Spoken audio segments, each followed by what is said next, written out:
Rasulullah SAW bersabda, "Man salaka tariqan yaltamisu fihi ilman, sahalallahu bihi tariqan ilal jannah." Barang siapa yang menempuh suatu jalan dalam rangka menuntut ilmu, Allah akan mudahkan jalannya menuju surga. Wa innal malaikata la tad'u ajnihataha ridhan li talibil ilmi bima yasna. Sungguhnya para malaikat meletakkan sayapnya ya kepada penuntut ilmu karena ridha, suka dengan apa yang dilakukan oleh penuntut ilmu tersebut. Saya akan sebutkan satu persatu poin dari hadis ini. Kita mulai dari yang pertama. Kata Nabi SAW, "Man salaka tariqan yaltamisu fi ilman, sahalallahu bihi lahu tariqan ilal jannah." Barang siapa menempuh suatu jalan dalam rangka menuntut ilmu, Allah akan mudahkan jalannya menuju surga. Bukankah setiap amal soleh yang kita lakukan, yang kita langkahkan kaki menuju amal soleh tersebut, memudahkan kita menuju surga? Iya atau tidak? Kalau kita melangkahkan kaki menuju masjid sholat berjamaah, bukankah kita menuju surga? Iya atau tidak? Iya.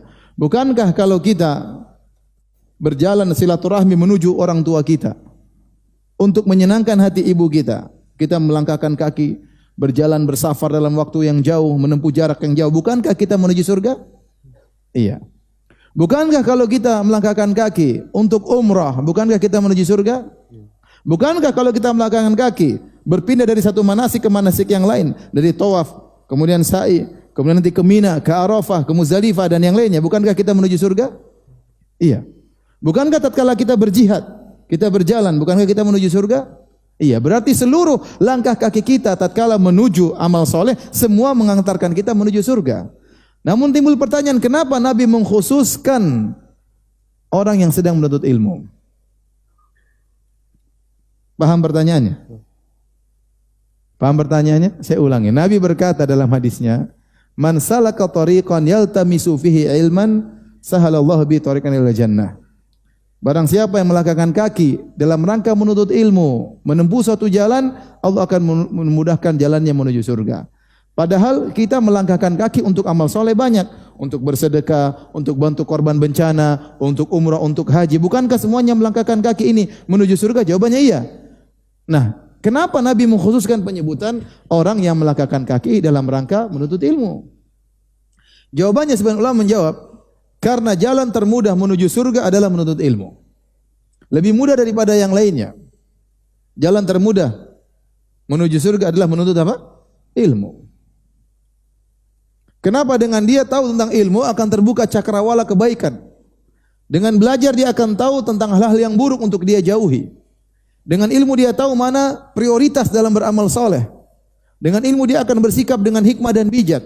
Dengan ilmu dia akan mengukur semangat dia. Jangan sampai seorang semangat tapi nekat dan akhirnya fatal. Semuanya dia ukur dengan apa? Ilmu. Oleh karenanya jalan termudah menuju surga kata para ulama berdasarkan hadis ini adalah menuntut ilmu. Maka saya ingin hadirkan dalam diri kita ikhwan dan akhwat, bahwasanya menuntut ilmu itu ibadah. Bagaimana bukan ibadah sementara Nabi berkata talabul ilmi fardhatun ala kulli muslim. Nuntut ilmu itu wajib bagi setiap muslim. Fardhah wajib. Dan wajib itu berarti berpahala. Maka sebagaimana Anda salat wajib berpahala. Sebagaimana Anda puasa Ramadan berpahala. Sebagaimana Anda umrah dan haji dapat pahala, Anda nuntut ilmu juga dapat pahala. Anda datang di majelis ilmu, Anda dapat pahala. Anda duduk mendengarkan ilmu, dapat pahala. Anda menelaah buku, dapat pahala.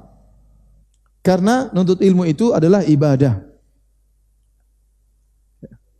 Bahkan saya katakan, sebagaimana orang yang sholat dalam satu masjid, ada 1000 jamaah misalnya, pahalanya berbeda-beda. Kata Syekhul Islam Ibnu Taimiyah, bisa jadi 2 orang di saf yang sama berdampingan, tapi pahala antara si A dan si B jauh seperti langit dan bumi. Karena apa? Karena cara sholat mereka berbeda.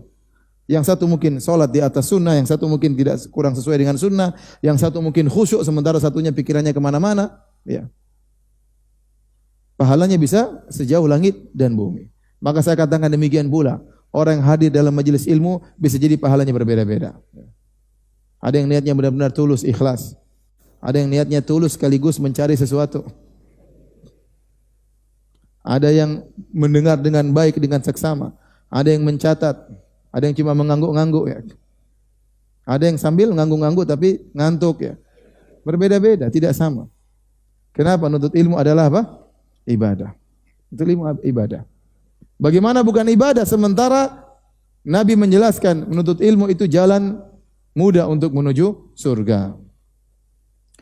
Kemudian kata Nabi SAW, wa innal malaikata la tada'u ajnihataha ridhan bi talibil ilmi li talibil ilmi bima yasna. Sungguhnya malaikat menurunkan sayapnya. Malaikat terbang sayapnya di atas. Begitu melihat orang menuntut ilmu lewat, dia tundukkan sayapnya. Kenapa? Dia menghormati penuntut ilmu. Malaikat makhluk mulia atau bukan? Mulia. Tapi kalau dia melihat ada orang berjalan menuntut ilmu, semangat ya. Bawa buku ya. Jauh-jauh datang, maka malaikat berhenti untuk menghormati penuntut ilmu tersebut. Tentunya kita tidak lihat seperti ini. Kita tidak lihat, tapi ini adalah perkara yang Nabi kabarkan kepada kita.